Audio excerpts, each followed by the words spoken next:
नमस्कार मित्रांनो, आपलं स्वागत आहे आपल्या MPSC चॅनलमध्ये.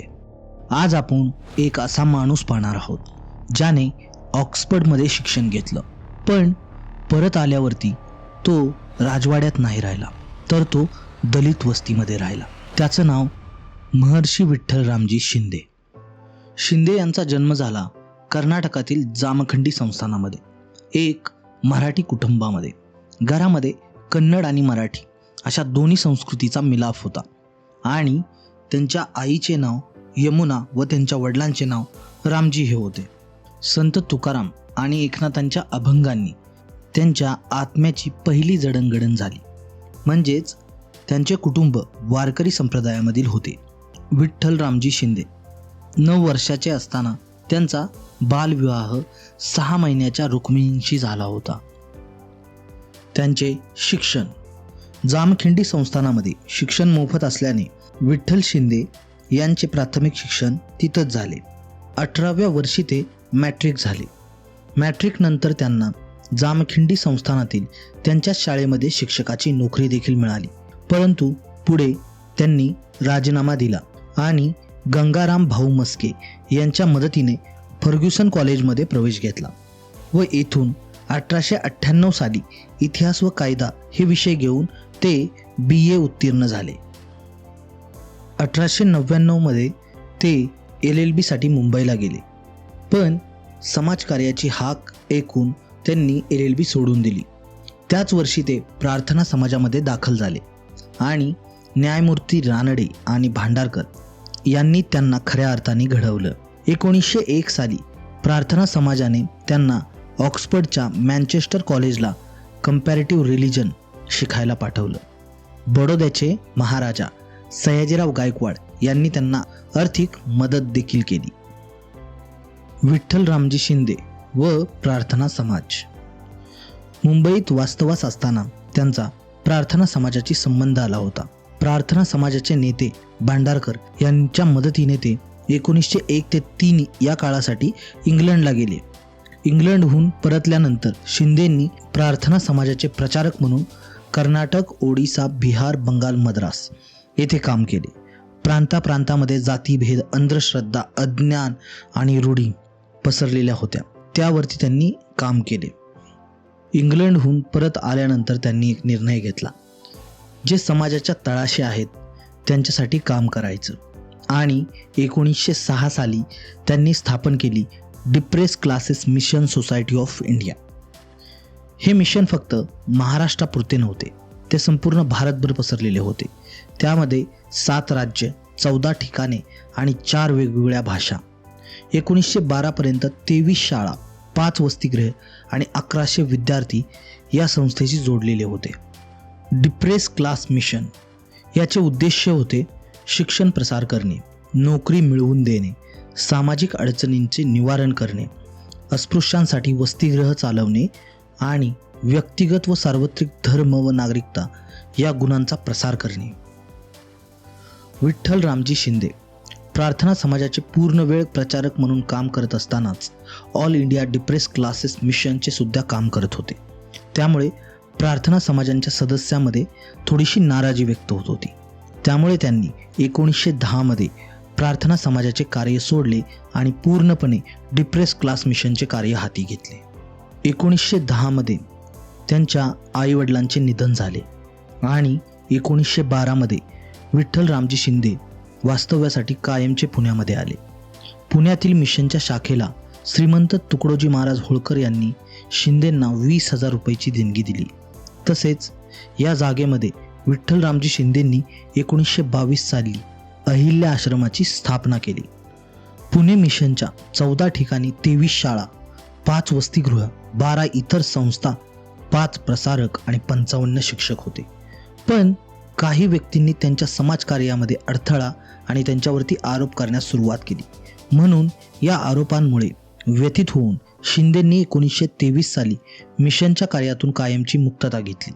1917च्या कोलकात्यातील ॲनी बेझंटच्या अध्यक्षतेतील काँग्रेस अधिवेशनामध्ये विठ्ठल रामजी शिंदे यांनी अस्पृश्यता निवारण्याचा ठराव पास करून घेतला व अस्पृश्यता निर्मूलनाच्या कार्याला राजकीय स्वरूप प्राप्त करून दिले. तसेच 1916 साली त्यांनी मराठा सेवा संघ स्थापन केला. काँग्रेस अधिवेशनाच्याच ठिकाणी ते आपले अधिवेशन भरवून घेत. मराठा समाजामध्ये जागृती आणण्यासाठी या संघाची स्थापना झाली होती. तसेच त्यांनी अखिल भारतीय अस्पृश्यता निवारण परिषद भरवली. त्यामध्ये 1918 साली अध्यक्षपद सयाजीराव गायकवाडांनी भूषवले, तर 1920 साली अध्यक्षपद महात्मा गांधीजींनी भूषवले.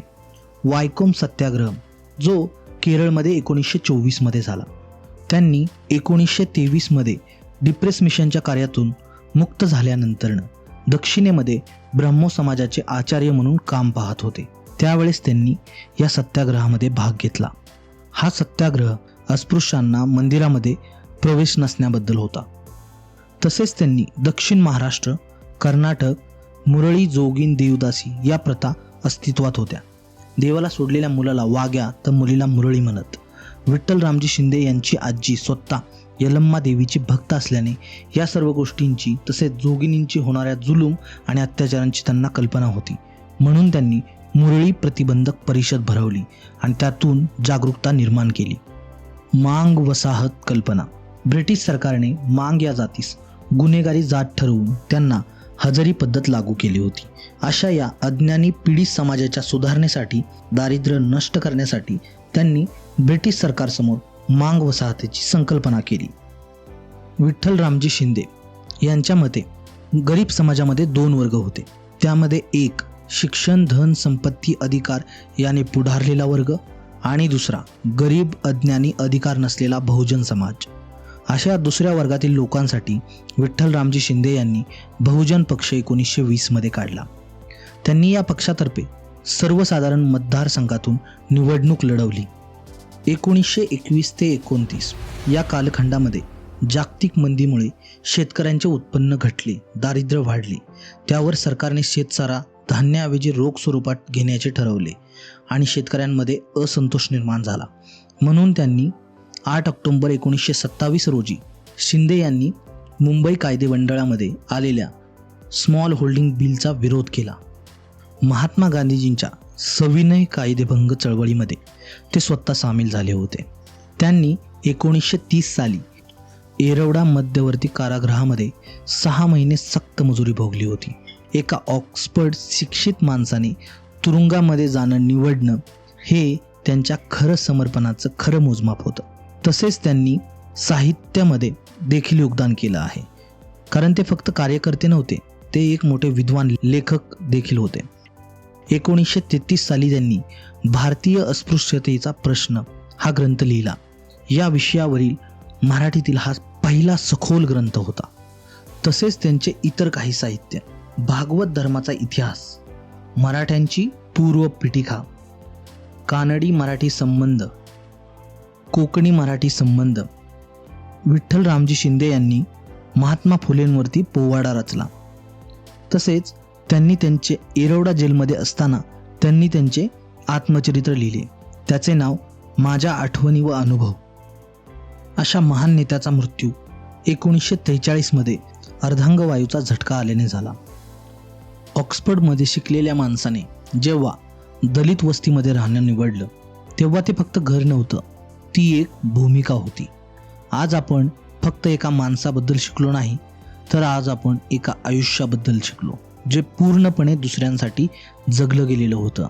यावरती MPSC मध्ये प्रश्न विचारले जातात, जसं की डिप्रेस क्लासेस मिशन कोणी स्थापन केलं. तुम्हाला आत्ता फक्त उत्तर माहीत नाही, तर त्यामागची कहाणी माहीत आहे. आणि कहाणी माहीत असणं म्हणजे उत्तर कधी न विसरणं.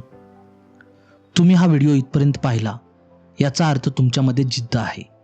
पाहत रहा तुमचा चॅनल सह्याद्री MPSC. धन्यवाद.